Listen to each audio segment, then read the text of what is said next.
We have 10 games to go through. We had some really good performances and we had some utter trash. I know because I have those guys on my team. It is Friday, the 25th of October. This is the not pre-game. This is the post-game show. Let's go balls deep. I'm the type to get shit done. You the type to observe. March Madness on my speakers, but today's November 23rd. Got something loud in the blunt, yeah. I don't say what I want, yeah. Probably somewhere sunny getting tan. Foreign women in the sun, yeah. That's all that I need. That's all that I need. That's all that I need. Got my brothers with me. Got my brothers with me and my mama's healthy. That's all that I need. Welcome to the Balls Deep podcast, brought to you by Fantasy Basketball International. I am Adam King. Follow me on Twitter at AdamKing91. Follow us on Twitter at FBI Basketball, or head to the website fbibasketball.com. We are also part of the Old Man Squad at Old Man Squad on Twitter. We're on Google Podcasts, we're on Apple Podcasts, we're on Spotify, YouTube, Twitter, everywhere. Please go and rate and like and subscribe. If you're watching on X or Twitter, head over to YouTube, thumbs up, all of that stuff, subscribe. Really appreciate that. We've got 10 games to go through today, so it's a lot. It's going to be probably a slightly longer show than we had yesterday. Let's just go through some quick injury news as I flick over to my... No, I do not want a scan to start on my computer because that will probably restart the computer. Let's just jump over to the player news, the injury news that we had. Look, nothing too serious, actually. Jonathan Isaac didn't play today, but yeah, he never plays, so it's disappointing, but sort of expected. RJ Barrett could return tomorrow, so he did travel with the team. Emmanuel quickly did not, so he will not play. We'll talk about the Raptors in a minute. Trey Jones was out with an ankle sprain, but he was pretty irrelevant anyway, given the makeup of the roster. No real injuries tonight. We had Lonzo out as part of his injury management. That's fine. Jaren Jackson could also return tomorrow. So Santi Aldama, his value could come to a screeching halt. And no one else really as I go through the injuries. So, yeah, look, not a lot of injury news, which is probably a good thing given we have 10 games. Let's jump over to the first game. And it is the Brooklyn Nets facing the Orlando Magic. Orlando get the win, 116 to 101. Relatively comfortable here. Only 15 points, but it was a fairly comfortable victory for the Nets. We'll start on their side of things. Let's go with Ben Simmons. Look, he's healthy. That's probably the biggest positive here. Sort of what we're expecting, some defensive stuff, some rebounds, some assists, not many points. So if you drafted him with your last pick, he's pretty much doing what we thought he would do. So nothing really to talk about there other than the fact that he has managed to last 2 games, which is a positive. Dorian Finney-Smith, we're not picking him up anywhere. Cam Thomas, he had his 24 points, no defensive stuff. So the three or four steals, 3 I think it was, that we got in that first game, merely an illusion. But the points are good, the threes are good, and the free throws are good. So exactly what we drafted him for. Oh, Cam Johnson. I don't know. Okay. Yeah, he's fine. 12 points. Very little else. The block, I guess, somewhat salvages that line. But, yeah, look, I think he's fine to hold. He's a back-end guy. I had a question. What was the question? I think I had a question of Cam Johnson or Josh Hart on Twitter, and it's pretty close, to be honest. I think they're both borderline top 100, top 110 guys. Points, points, Cam Johnson. Rebounds, Josh Hart. So there you go. Looking at the bench, Nick Claxton, he played a few more minutes but didn't do a lot. We're just holding and hoping that he ramps up to normal production, normal playing time here. And Jalen Wilson, who played 34 minutes in that first game, played 13 tonight. So if you did add him, you can go ahead and drop him. Over to the Orlando side of things. Look, Paolo was was okay here, but the percentages are pretty rough. 4 of 13 from the field and 6 of 11 from the line. This was the concern with him. It is only one game, but it's not great. Franz was really good. Wendell Carter, well, he's doing enough to be rostered as that starting centre. He's playing a lot of minutes. So Jalen Suggs, his minutes were down again here. So a little bit of a trend so far. I don't know if he's playing with a bit of a niggle or an injury, so just keep an eye on him. Mo Wagner had 18 points off the bench, but we're not really paying too much attention to that because he played against Brooklyn. Now, yes, there are some questions. We will get to them at some point, but I'm going to just keep rolling through these games now because there are so many. Philly and the Raptors. This was another loss for the Sixers without Paul George, without Joel Embiid. They lose to the Raptors, who are by no means a good team. So it's not a good loss for the Sixers. Kelly Oubre, we're holding him until we get Paul George back and look beyond. To be honest, I think he probably does just enough to maintain value. Drummond, a much better game for him all around. He only had 11 points, 9 rebounds, very low for Andre Drummond, but he did have 6 defensive stats, and that's on the high end of what we're going to get from him, but he does typically find a way to get you 2 to 3 defensive stats a game. So if you've got Drummond, we just hold him and keep rolling until Embiid is back. Caleb Martin started.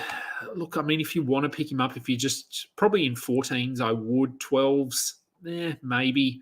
The minutes are there, but he usually just doesn't do enough to warrant sort of holding as a permanent roster guy. So over to the Raptors. As I said, they were without Quickly. They were without Barrett. Grady Dick only played 24 minutes, 8 points, 1 steal. Are we holding him? It's probably... he's right on the borderline, I think. If you want to hold him, by all means, go ahead. If you want to drop him and stream someone, I think you'd probably get more value out of streaming that spot.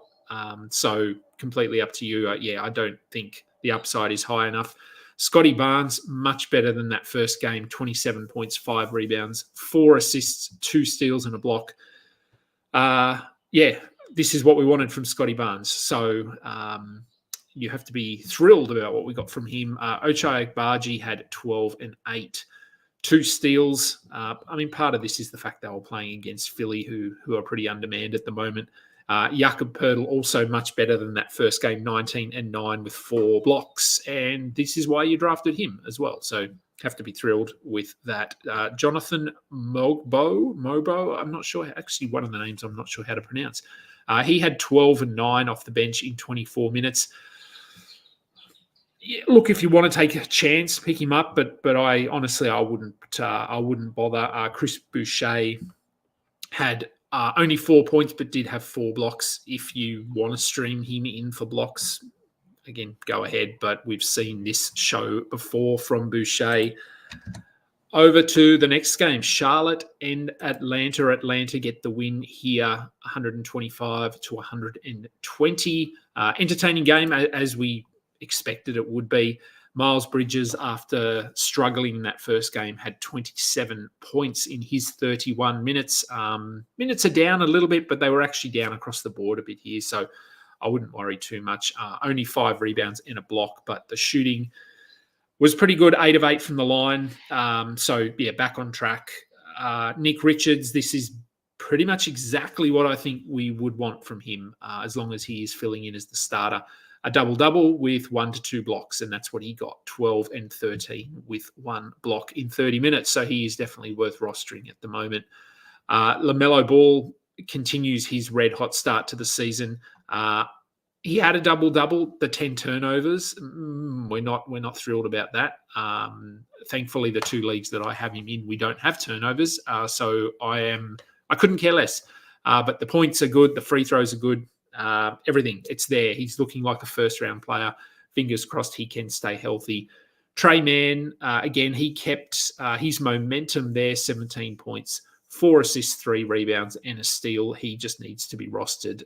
19 shot attempts. So he's clearly got a green light at the moment. So you hold him or go and pick him up if he's available. Brandon Miller is out for at least the remainder of this week. Josh Green returned and played 18 minutes off the bench. We don't need to be adding him. Over to the Atlanta side. Jalen Johnson, he was good in that first game. Thankfully here, the free throws were a little bit better. He ended with 16 and 7, 3 assists, 2 steals, 2 blocks, 7 of 9 from the line. So much better than that first game. And can't really complain here. I think obviously you'd prefer maybe 20 points or something like that, but I think we have to be happy with his production. DeAndre Hunter, 24 points, 7 rebounds, the block out of nowhere. Look, he's okay to roster because of the opportunity that he gets, but we know what he is. He's very inconsistent. Clint Capella, 6 and 7 with 2 blocks. Again, he's fine, I think, to roster. He's starting, but Onyeka Okongwu once again played more minutes than him. So it does look as though they're going to go with Capella as the starter, but Onyeka Okongwu playing starters minutes, both can be rostered. Trae Young, another really good game. 7 turnovers. A lot of turnovers today. Someone else had a lot of... I think Amen Thompson had 8 or 9 or something when we get to him. Trae Young finished with 38 points, 10 assists, 8 rebounds, 4 steals. So that's a week's worth of steals for Trae Young. Looking really good as well. And Dyson Daniels. We have to talk about Dyson Daniels, of course. And have we got any Dyson questions? There's one. It's not a question. Dyson Daniels' most improved season incoming. We'll see. It's only 2 games. People know that I'm particularly high on Dyson Daniels. Only 24 minutes in this one, but he had early foul trouble. But it didn't matter. 18 points. Only 1 rebound, which is a little bit underwhelming. He's a pretty good rebounder from the guard position, and we can see that basically everyone else in the starting lineup there got 7 or 8 rebounds. So that's a little bit weird. But he did have 4 assists, 2 steals, 2 blocks, 2 threes. Look, he's doing exactly what I thought or had hoped he would do. So I'm thrilled with what he's been able to do. Zachary Risache, 19 minutes, 5 points. We don't need to be rostering him. On to the next one, Detroit and Cleveland. Another win for the Cavs. They take this one out 113 to 101. Let's start with Detroit. Cade Cunningham, another impressive game. No steals there, but 33 points. So he's looking really aggressive. 9 turnovers. Hope you're in an 8-cat league because those turnovers are going to ruin your week if you've got any of these guys. But other than that, he looks really good. Jalen Duren, only 5 points, so that's disappointing. 4 shots, so not really involved here. But the 7 rebounds are okay. He had a steal and a block, so that's good. So I think this is probably a serviceable line, but nothing to get excited about. Tobias Harris, 10 points, 5 rebounds, 4 assists, a steal, and a block. He's doing enough. He hasn't really taken charge yet, but it could be just that he's trying to let these other guys go to work. Jaden Ivey had 22, 5, and 4 in his 29 minutes and is worth rostering. The Malik Beasley, Tim Hardaway sort of minutes split continued. In this game, it was Malik Beasley who had 13 points, Tim Hardaway who had 9. Neither are worth rostering, but both can be streamed in 4 points. Over to the Cleveland side, and Evan Mobley continuing his strong start to the season. A little bit quiet on the offensive end, but 6 defensive stats again, so he looks really good if you manage to get him in your drafts. Darius Garland, the minutes were back up here, but the production was not. 13 and 6 with a steal, so potentially a bit of a buy low opportunity here on Garland. Jarrett Allen didn't have the blocks in this game that he did in the last one, but 17 and 11 is still a really good return. Donovan Mitchell doing Donovan Mitchell things. Karis LeVert, only 20 minutes off the bench. They sort of just lent on everyone here, but he had 9 points, 3 rebounds, 2 assists, 3 steals, 1 block. That's what he does. He puts up numbers on both ends of the floor, but hurts your percentages. More commonly, your free throws, which he did here, going 0 of 2. Indiana and New York. Big win for the Knicks. Fairly comfortable. There's actually not much to talk about here because the Pacers only played their starters very limited minutes. Halliburton stunk, 0 points, 5 assists, a steal. Buy low. I know we're only 2 games in, but it could be a good time to try and get him if his manager is a little bit frustrated. Miles Turner was okay, 13-7 with 3 blocks. Neesmith, Nemhard don't need to be rostered. Mathurin has started the season well in terms of shooting the ball. He had another 20-point game here, so he is worth holding. TJ McConnell, watching his minutes, only 16, which is about what he played in the first game. So that's not enough to be rostered in a standard league. Isaiah Jackson with James Wiseman done for the year. Isaiah Jackson I think he had a hamstring issue maybe coming into the game, but he played. He had 10 points, 5 rebounds, 2 assists, and a steal, 15 minutes. 15 minutes is probably not enough to have him in a 12-team league. In a deeper league, maybe. Let's just keep an eye on that playing time because this game, as we know, was a blowout. So Enrique Freeman played 10 minutes. Johnny Furphy even got on the court, didn't do anything, but good to see Furphy out there. So, yeah, look, just keep an eye on Isaiah Jackson. If you want someone to get you blocks, he might be worth a look. Let's jump over to the New York side. A better performance when we compare it to their first game. You can see all the starters here played pretty well. Josh Hart, 20 points, 10 rebounds. A steal, 3 assists. This is what we were seeing from him at the end of last year. So hopefully you held on to him after that sort of average performance. OG Anunoby was better. I would say he still hasn't reached the heights of where we would like him to get to. Not that he's gonna be elite or anything like that, but 14 points with 1 steal. We'd like to see some more steals and some more threes. Cat looked better in this one, 21-15. With 2 blocks and a steal. Bridges, his shot looked better in terms of going in. He had 21 points, 5 assists and a steal, and Brunson doing Brunson things. Looking at the bench guys, McBride, who was a pretty hot pickup, he did leave the game temporarily with an injury, but managed to come back onto the bench. So I'm not too concerned there. He only had 8 points, and this is the risk. This is the risk you play with someone like a McBride. He's going to be very up and down, and he's reliant on one category. So when he doesn't score, his line does not look good. Right, Memphis and Houston. So after that narrow loss in the first game, Houston get the win here, 128-108. Fairly comfortable on the Memphis side. As I said, Santi Aldama. And look, if hopefully people didn't rush to grab him or were expecting something like this after that 27-point game, he had 2 points here with 5 rebounds, 3 assists and 2 blocks. And with Jaren Jackson slated to return or potentially going to return in the next game, Aldama can be dropped. I've had a few Marcus Smart questions. Are we holding him? Look, I probably would. They play tomorrow, so it is a 10-game slate, though, again, I think. So there is a chance that he's not in your best 10 or however many active roster spots you've got. It's really just steals at this point. He doesn't look like he's going to be involved offensively at all. And you get Jaren Jackson back in here, and he'll be ahead of Marcus Smart. So, yeah, I'm okay with moving on from Smart. Not sure if I have him anywhere. Maybe I have him in one league. I'll have to check that.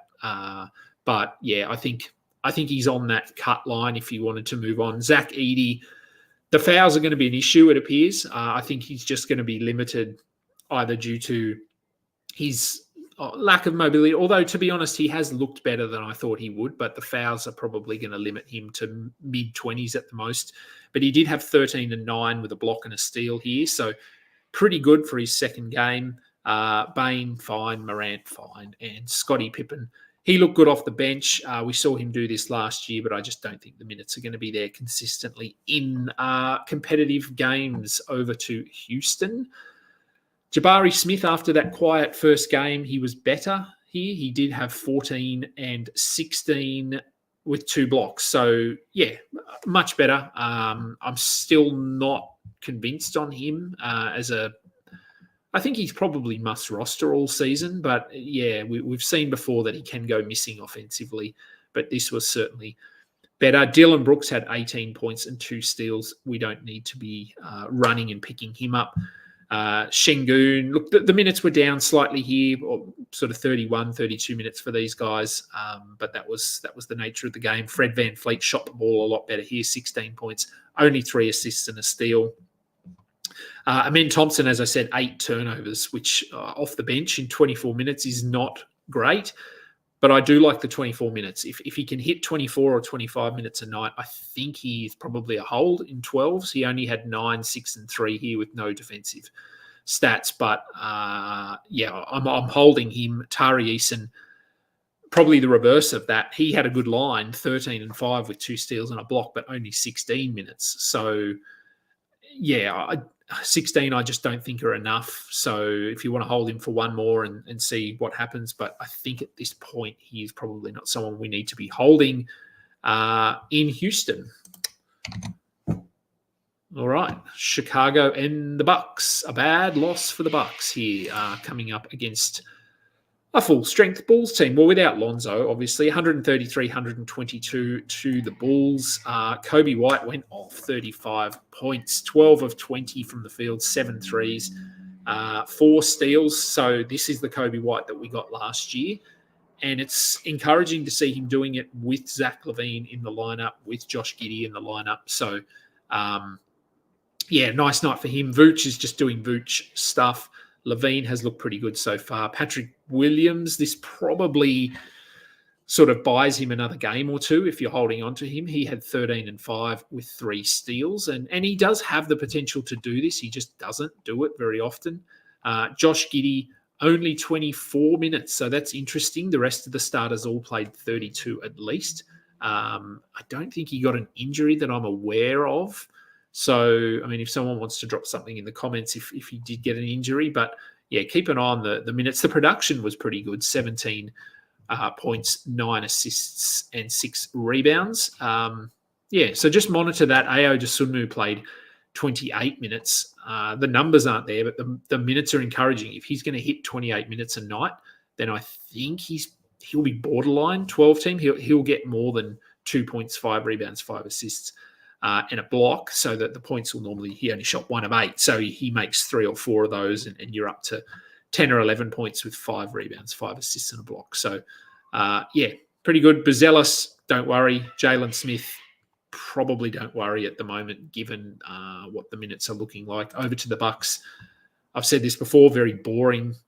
Good game from Giannis, good game from Dame. Lopez, after his first game, heroics, 7 points, 4 rebounds. The blocks, they're always going to be there. He had 3 of them, but that's really what he is. And Taurean Prince has looked okay in that starting role while Middleton is out. So, if you just need someone who's going to play, then he's fine, but the upside is pretty limited. Bobby Portis also came back to earth with only 9 points, 12 rebounds. Nice. We're not really worrying about anyone on that bench other than Bobby Portis. Over to the next one, the Warriors and the Jazz. A blowout here with the Warriors winning 127 to 86. Put this in the show title. Are the Warriors too deep?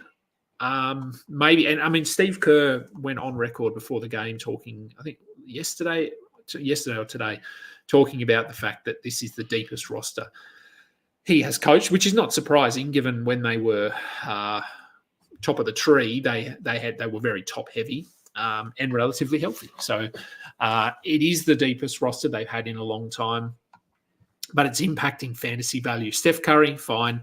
I think Trace Jackson Davis, despite only 17 minutes, I think there's enough there for him to be rostered. Beyond that, Draymond Green probably is. I think the minutes here were obviously down because of the blowout. So I think we probably hold Draymond as well. Kuminga, speaking of trash, he has looked pretty bad. I've had a couple of people ask me, do we drop him? I'm not. I'm going to hold him only because I invested I think personally, like a top 90 or a top 80 pick on him, and maybe I was way off on that. So I'm hoping that I'm not, but it hasn't looked good so far. So I would suggest trying to hold him if you can, but I understand if you don't want to. On the other hand, Buddy Hield, who started the game on fire, if there was ever a sell high moment for Buddy Hield, this is it. Look, he's just not going to be this good a shooter. No one is. So if you want to try and move him for a top 80 player, by all means, go and do it. And again, 20 minutes, 27 points in 20 minutes. Next game, he could come out and play 20 minutes and go 3 of 14 and have 8 points. So, not going to stick. D'Anthony Melton, he had those steals in the first game. Are we holding him?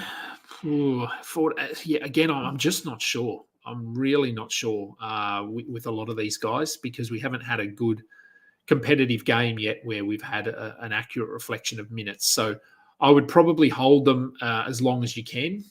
But, this could be a case of all of them cutting into each other's value. Let's go to the Utah side of things. I'm just reading through these questions, just making sure, because making sure there's nothing as I go through. KD, Wiggins. Yeah, look, Wiggins does look good. Let me just jump back over here. 10 points, 13 rebounds, 2 blocks. We know Wiggins can do this. He did it a few years ago. He's had obviously some personal stuff. Very little pressure on him this year, which is probably a situation that he hasn't found himself in too much. So, if you manage to get him off waivers, I think we just hold him and see if this can last more than a week. Over to the Utah side of things, look, it doesn't make for pretty reading. They were never in this. They looked bad. They couldn't hit a shot. I don't really need to talk about anyone here. I've had some people asking, do we drop Keontae George? Do we drop Colin Sexton? No, we don't. Hold both of them. I think the starters are all holds here. Taylor Hendricks is probably borderline, but 2 steals, 2 blocks, 7 rebounds. That's why you drafted him. He'll normally hit 50% of his shots, so it'd be nice if he took some more. Same with Walker Kessler. But, look, I wouldn't read too much into this game because it was a blowout. Jordan Clarkson hold, John Collins. Fine. Look, the numbers here were okay, but I think his minutes were elevated a bit because of the result. Phoenix and the Lakers. Phoenix got out to a lead pretty early in this one. The Lakers rally back and take it 123 to 116. Usual suspects for the Suns.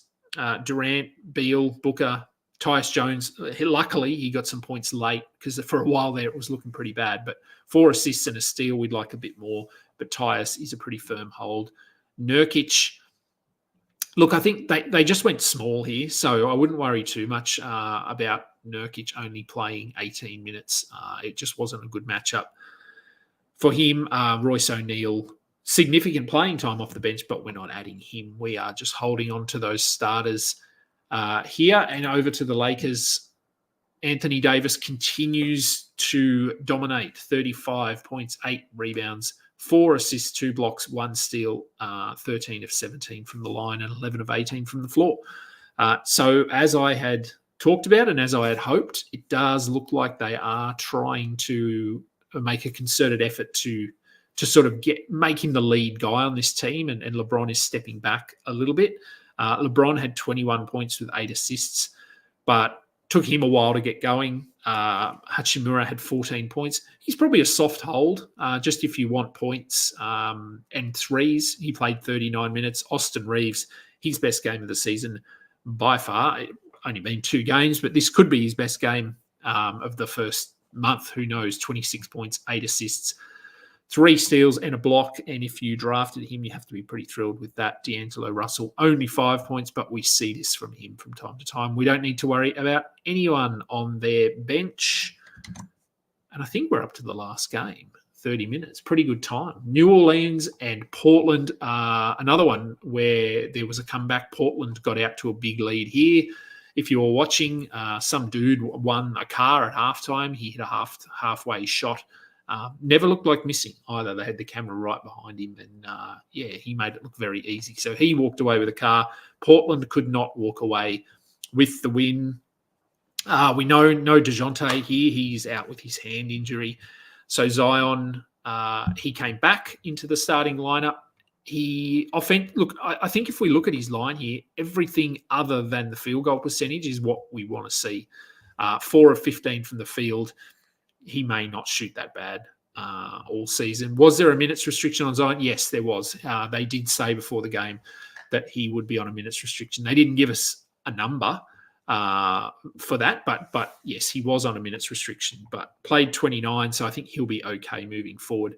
As I said, the poor shooting, 8 of 14 from the line. I think he was 2 of 7 or something, so he actually finished a lot better than he started, but he ended the game with 16 points, 11 rebounds, 7 assists, 3 blocks, and a steal. Game-winning block, I guess. It wasn't really a good shot.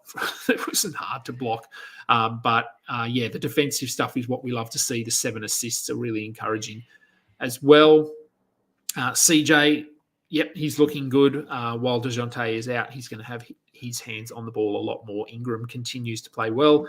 Herb Jones was a little bit better here. He had 2 steals and a block, so that's why you drafted him.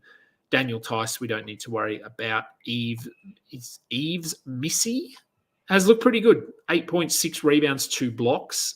So I think he is someone to consider if you just need blocks, because he does seem to be playing more minutes than Daniel Tice. They did play Zion at the center here a little bit more, which I think they will have to do moving forward. And Jordan Hawkins had 24 points off the bench. He is a good source of threes at the moment. It's up and down. Yeah, if you want to go and grab him, fine. Keep him until he cools off and then move on over to the Portland. Come on, Portland. What's it doing? There we go, Portland. Stupid screen. Okay, Portland. Jeremy Grant, red hot, 8 threes.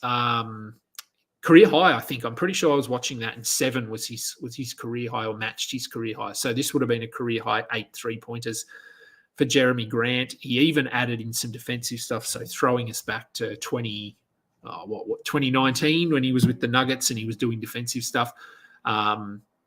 Look, we know Jeremy Grant can do this. We just know that he's only going to do it until February or March. So feel free to try and sell high on him. If you can convince someone that this is a thing, then go for it. Tamani Kamara, he's starting. I said this the other day. I've got him in a league, and I'll probably just hold him because he's starting, but not a lot of upside there. Anthony Simons has looked pretty good to start the season. Denny Avdia, apart from the shooting, everything else is good here. 6 rebounds, 6 assists, 2 blocks, 1 steal. He needs to be rostered. Scoot Henderson had 15 and 6 in his 29 minutes. He's a points, threes, and assists guy.